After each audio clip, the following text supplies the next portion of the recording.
Today I'm speaking to Shelly. She is the mother of Ella, and you may have recently seen Ella's video.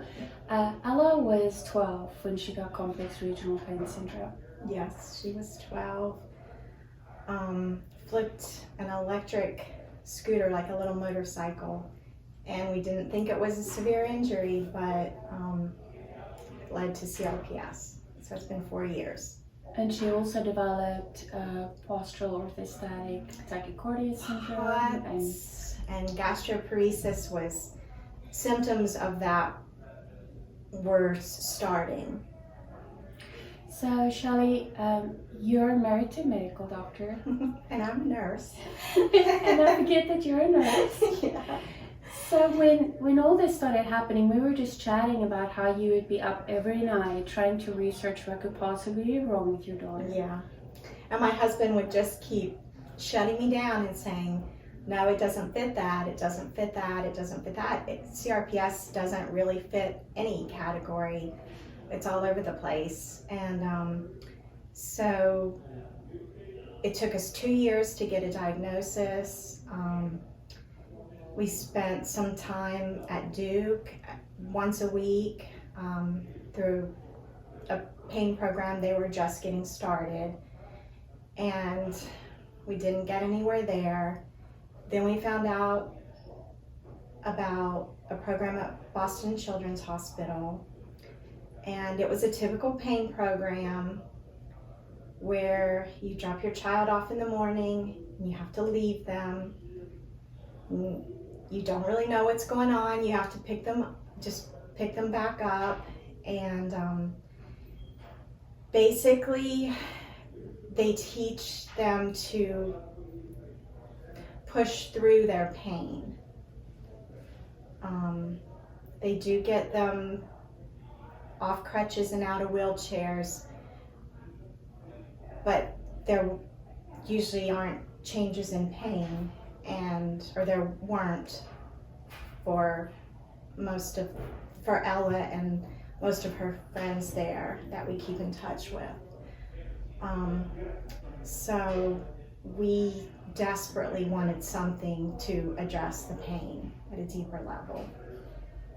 When you come from that world though, and your doctor says this is your only option, and it seems, it's coming from the world of medicine and science, it seems like such a good option. It's your only option. Yeah, that's all we knew. We didn't know of anything else.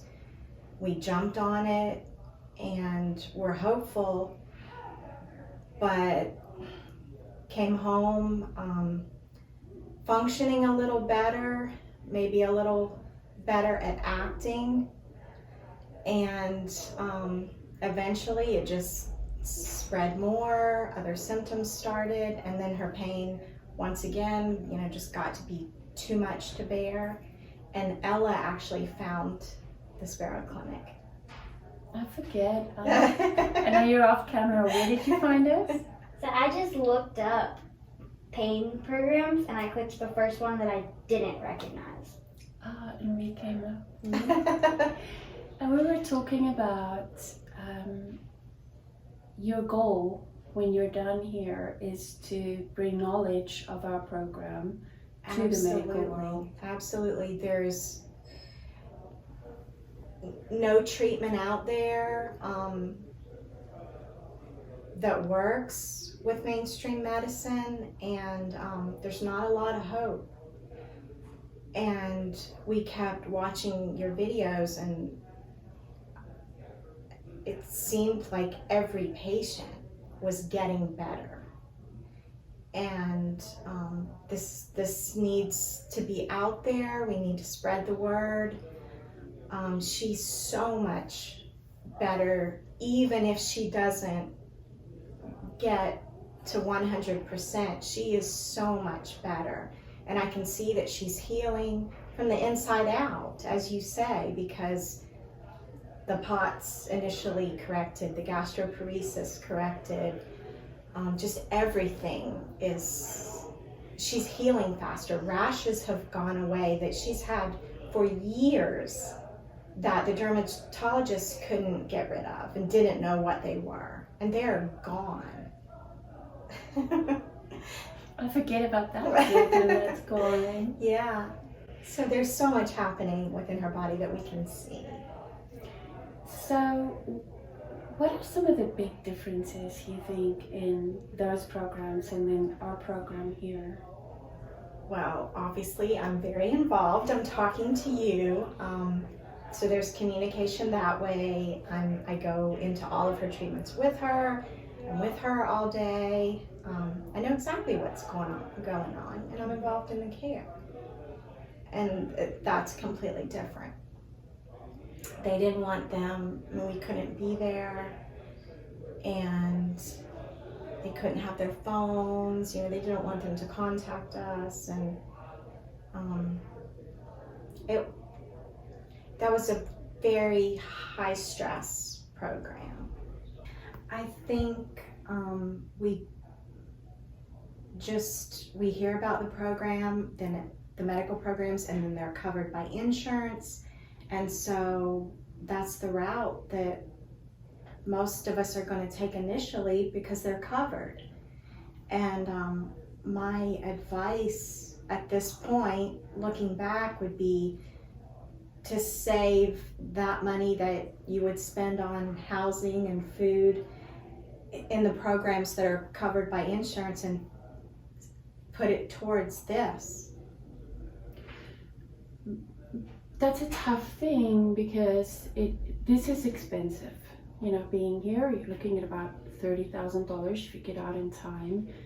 So that is something to acknowledge, but putting your child through something that will be hard on them physically, emotionally, sometimes you could almost say torturous to go through. Mm-hmm. Just because insurance is covering it doesn't mean that's a viable option. Right. You still have to find a solution for your child ultimately to get their life back. Right. Yeah. I mean, any amount of money would be worth coming here and attempting giving it a shot, because the other it didn't work for us. It didn't change her pain, and it was the toughest thing emotionally. I mean, there's trauma there that has affected her still today. It was even an issue beginning here. She was worried and very afraid. Didn't trust us. Didn't trust anyone. Yeah, we had to build that trust. Yeah. And I also feel that a big part of what we're trying to do is figure out why that patient developed CRPS. Healing, truly healing, instead of just forcing through the pain. Yeah. Which to me is not a solution to put children through. My opinion. Yeah. Yes. The programs are night and day different. There's no doubt about that. But we are seeing so many miracles here all around us, Ella included. So it is a blessing to be here. Thank you for doing this. You're welcome.